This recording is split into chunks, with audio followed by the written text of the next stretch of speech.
of goonism, the physical and also verbal. We'll get right back to that.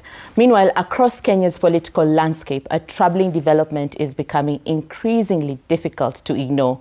From disrupted demonstrations and chaotic public gatherings to violent confrontations during political events, the presence of organized groups of goons has emerged as a growing concern. But who are these individuals? Who funds them? And what does their rise say about the state of Kenya's democracy? On Friday, what was meant to be a solemn and civic-minded budget forum at All Saints Cathedral turned chaotic after groups of suspected goons stormed the event. Midway through the presentations, these rowdy individuals forced their way in. The CCTV footage shows how they forced their way into the church premises,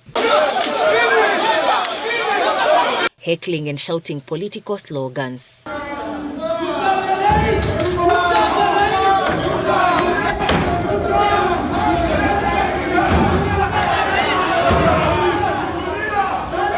The sanctuary, often regarded as a neutral ground for public dialogue, had hosted a gathering where civil society leaders and citizens were dissecting the government's fiscal plans.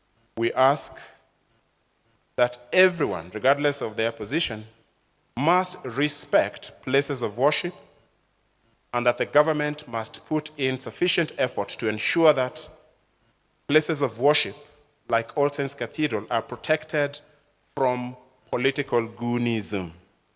Interior and National Administration Cabinet Secretary Kipchumba Murkomen has condemned this disruption, terming the incident unfortunate and unacceptable. CS Murkomen says that the government is redefining the security architecture in Nairobi and other urban centers through the establishment of the Nairobi Metropolitan Police Unit, coupled with the adoption of modern technology and the ongoing modernization of the National Police Service. We know that Nairobi in the recent past has faced petty thieves and people, pickpockets and some juvenile gangs, even with the CBD. This revamping of the security sector will help us to monitor and capture those people and make sure that we take them to account.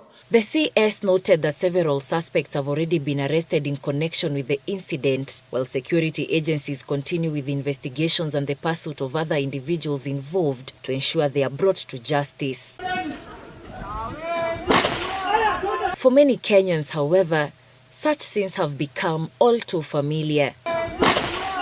Peaceful protests suddenly descend into chaos, demonstrators are attacked by unidentified groups, businesses are looted, and citizens are injured. In the aftermath, accusations fly between political rivals. But whose goons are they? We have not seen tangible arrests, things that can be deterrents, things that can deter the recurrence of this kind of incidences. Worrying more so because of ineffect of police intervention and any other intervention that we are taking as a country. We are seeing this incident multiplying and day by day becoming quite lethal in the way it is executed in terms of numbers of participants in the incident. The rise of goons is not a new phenomenon in Kenya. However, recent months have seen a worrying resurgence of politically mobilized youth groups, allegedly hired to intimidate opponents, disrupt public gatherings, and influence public perception through violence and fear. More than any other time in our national life, goons have overrun our streets, hotels, churches, and people's homes. And we ask, where are we as a people, as a nation? Analysts argue that goons thrive where accountability is weak and unemployment is high. Kenya's youthful population faces significant economic challenges, with many young people struggling to secure employment. In such an environment, political operatives often find a readily available pool of recruits willing to participate in disruptive activities in exchange for quick financial rewards. The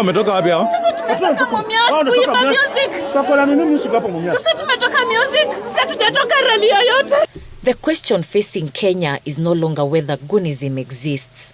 The evidence is visible in streets and the rallies. The more pressing question, however, is whether the nation is willing to confront it decisively. Will political leaders reject the use of violence as a tool of influence? Will institutions enforce the law without fear or favor? And perhaps most importantly, will Kenya's youth be offered opportunities that make political thuggery an attractive option rather than a survival strategy? The answers to these questions may determine not only the future of political discourse, but also the strength of Kenya's democracy itself. Muthoni Brenda, for TV 47.